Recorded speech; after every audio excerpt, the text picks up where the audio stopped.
tal? Dios les bendiga. Mi nombre es Leonardo Durón y pues bueno, en esta ocasión voy a compartirles un pasaje que pues preparé para esta clase de homilética y el título es Sublime gracia del Señor que a un pecador salvó. A lo mejor está un poco extenso el nombre, pero pues es un canto que ya hemos anteriormente entonado en algunas iglesias, un nombre conocido, vaya. Entonces, sin embargo, hoy esta palabra le da un enfoque diferente a lo que el título realmente nos da, lo que el título realmente significa. Sublime gracia del Señor, que a un pecador salva. Y bueno, hoy me quiero centrar en esta tarde ya en algo principal que con lo que quiero comenzar y básicamente es el tema en el que en algún momento un personaje muy popular, sobre todo en el tema evangelístico, Martín Lutero, él estaba profundamente angustiado por allá de los años de 1517. Él estaba angustiado por la corrupción que venía o que veía en la iglesia de aquel tiempo. Entonces, el 31 de octubre de 1517, Martín Lutero clavó un documento con 95 tesis, que eran proposiciones para debatir algunos puntos que no estaba él de acuerdo que se realizara en aquella iglesia de aquellos años. Entonces esto detona en cierta manera la reforma protestante. Esta reforma protestante que pues en sí originó o desencadenó una revolución total de las iglesias protestantes allá en el siglo XVI. Entonces la idea de esta reforma o de estas tesis, de estas proposiciones que él quiere debatir, no nació con una idea de querer romper o de querer destruir la iglesia, sino simplemente de reformar desde adentro la iglesia. Entonces esto surgió por allá del siglo XVI y de ahí surgieron algunas cosas más, pero bueno, en lo que me quiero enfocar el día de hoy y de lo que quiero hablar es precisamente de algunas de las cosas que no estaba él de acuerdo, y dentro de esas cosas de las que él no estaba de acuerdo era el pago de las indulgencias. ¿Qué es una indulgencia? Pues básicamente es la remisión, o sea, el perdón ante Dios desde esa pena temporal en la Edad Media. La Iglesia Católica comenzó a emitir certificados de indulgencias a cambio de limosnas o donaciones. Entonces se realizaban este tipo de pagos para financiar proyectos, reconstrucciones de templos, de reconstrucciones de por ahí en la Basílica de San Pedro en Roma, y se popularizó la idea de que el hacer este tipo de pagos, reducía el tiempo de un familiar en el purgatorio. Entonces ese era el tema con el pago de las indulgencias. Y bueno, ¿qué es el purgatorio? Es una pregunta que tal vez nos hagamos, de que se hacían estos pagos de estas indulgencias para salir del purgatorio, y qué realmente es el purgatorio. Bueno, para la parte de la teología católica romana, el purgatorio es un estado de purificación temporal para las almas que mueren en gracia de Dios, pero que aún tienen penas temporales por cumplir o pendientes, ¿sí?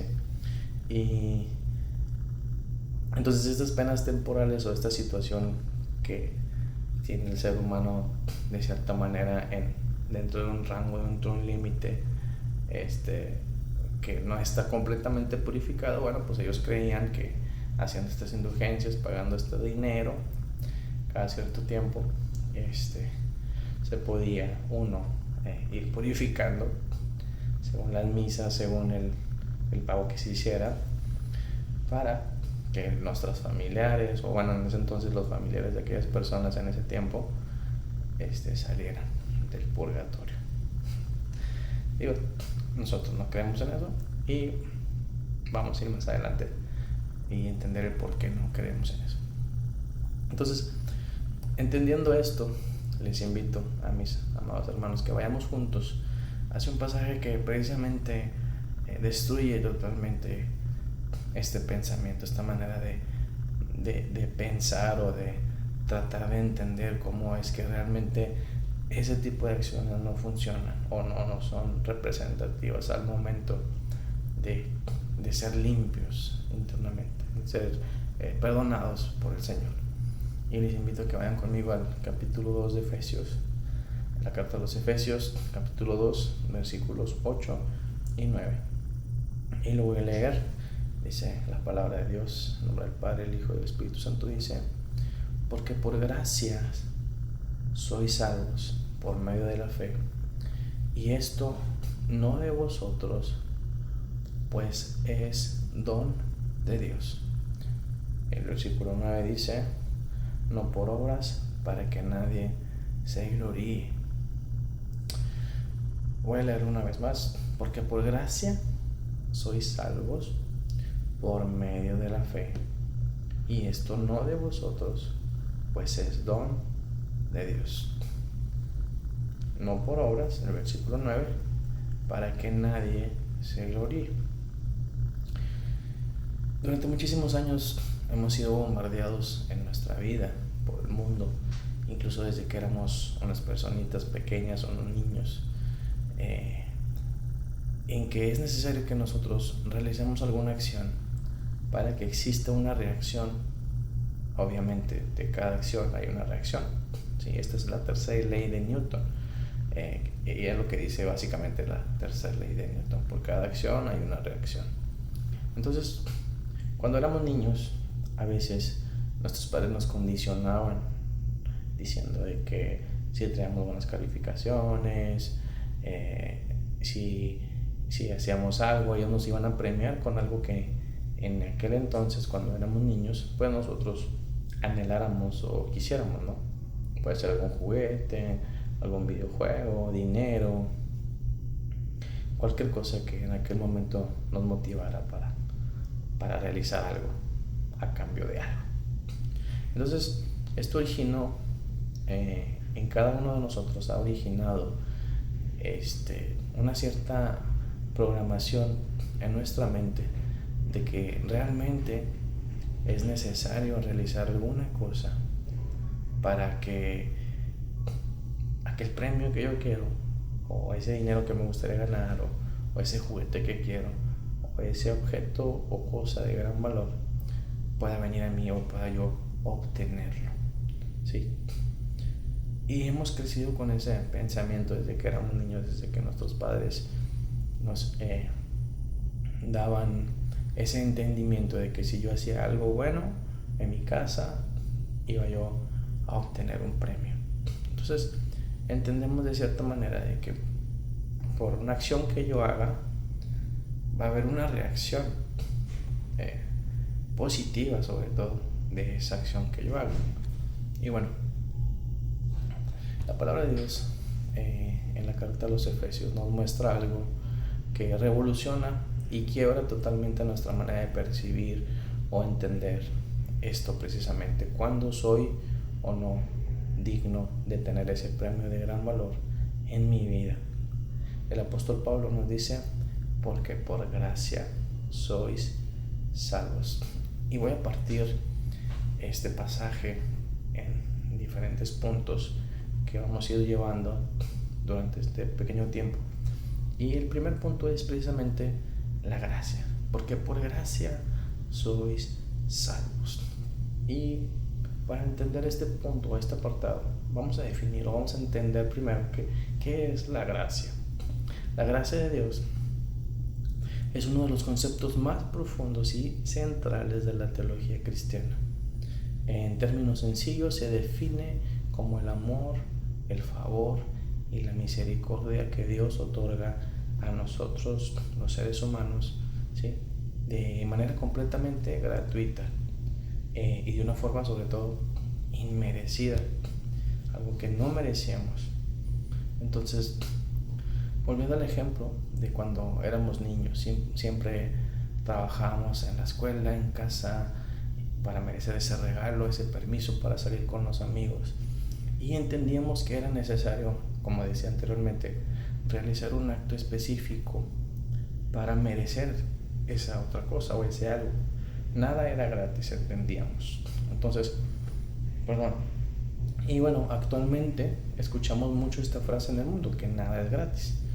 Entonces, hoy en esta hermosa tarde, amados hermanos, déjame decirte que no es verdad, que no es verdad realmente que nada es gratis. Tenemos un regalo tan precioso e inmerecido, que es precisamente la sublime gracia de nuestro Señor Jesucristo. Entonces, la gracia, así en resumen básico, es precisamente eso que Dios nos ha dado gratis. Y luego el pasaje, viendo hacia el segundo punto, dice que es por medio de la fe. Y vamos a definir qué es la fe. La fe lo podemos encontrar precisamente en el pasaje en Hebreos capítulo 11, versículo 1, que nos dice que la fe es la certeza de lo que se espera, la convicción de lo que no se ve. Este es un pasaje muy famoso y es una definición precisamente muy popular o muy escuchada, que ya hemos tenido la oportunidad de escuchar, que nos muestra precisamente qué es esa certeza, esa seguridad, esa convicción de que aunque no puedo yo verlo, ahí está. Entonces, la fe es el fundamento sólido sobre el cual se apoyan nuestras esperanzas. No es un ojalá pase, sino un sé que pasará porque Dios lo ha prometido, o sé que va a suceder porque sé en quién estoy confiando. La palabra de Dios nos enseña que la fe no es algo que fabricamos por nuestra propia fuerza mental, o sea, algo que yo diga voy a hacer esto, ¿sí? Sino que tiene dos características fundamentales en su origen. Y el punto número uno, o la característica número uno, es precisamente, lo encontramos en Romanos capítulo 10, versículo 17. Así que la fe es por el oír, y el oír por la palabra de Dios. Mientras más conocemos lo que Dios nos ha dicho, más crece nuestra confianza en Él. Y bueno, la otra parte, o la característica número 2, es precisamente el pasaje que estamos hablando, ¿sí? Que nos muestra más adelante que es un don, ¿sí? Un regalo de Dios, no algo que logremos por nuestras propias fuerzas. Entonces, entendiendo esto, amados hermanos, el punto o la característica número 2 de que es la fe, entendemos que esa certeza, esa seguridad de que aunque yo no lo pueda ver con mis ojos terrenales, yo lo sé que ahí está. Y bueno, y el tercer punto de quiebre del pasaje dice que esto no de vosotros, pues es don de Dios. Y recordando la introducción que daba hace un momento sobre Martín Lutero y todo aquello en lo que él no estaba de acuerdo, Martín Lutero se percató de que no era necesario de que se emitieran certificados que mencionaran que gracias a la cantidad de X pago sobre esa indulgencia, los familiares obtuvieran el pase al cielo. Él entendió que no era así. Cuando nosotros hemos creído que en nuestra vida hemos realizado X cantidad de obras buenas, las cuales nos pudieran hacer sentir que somos dignos de la gracia y misericordia de Dios, si en algún momento hemos sentido que somos ya lo suficientemente buenos como para decir yo soy bueno, merezco la oportunidad de acercarme a la presencia de Dios, en lugar de estar con esa certeza, puedo decir que en realidad estamos perdidos, porque no se trata de eso, no se trata de que yo haga alguna obra o pague alguna indulgencia o alguna buena causa que yo haga. No. Primera de Corintios capítulo 10-12 nos dice: así que el que piense estar firme, mire que no caiga. Entonces tengamos cuidado al pensar de esa manera, porque lo único que nos hace dignos de estar delante de la presencia de Dios es la mismísima gracia.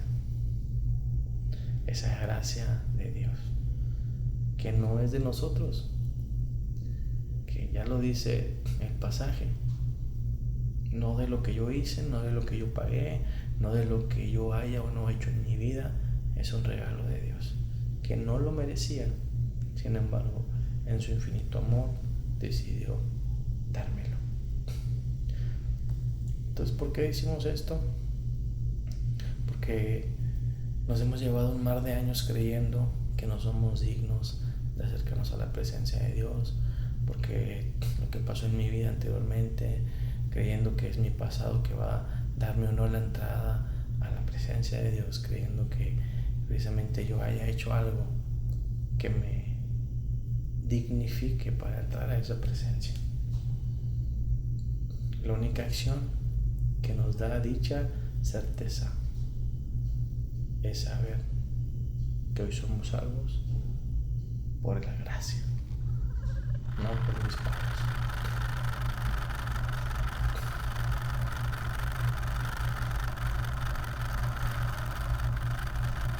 Entonces, ya para finalizar, les invito, hermanos amados, que nos acerquemos, que corramos hacia esa presencia sublime, esa gracia que Dios da, no por lo que hayas hecho, sino por ese amor hacia ti y hacia mí.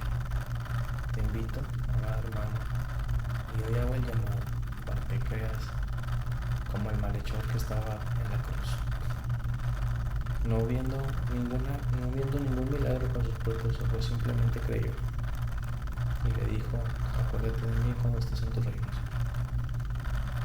Entonces, no es tarde, estamos a tiempo de decir esas palabras que dijo ese malhechor: no soy perfecto, perdóname, aquí estoy.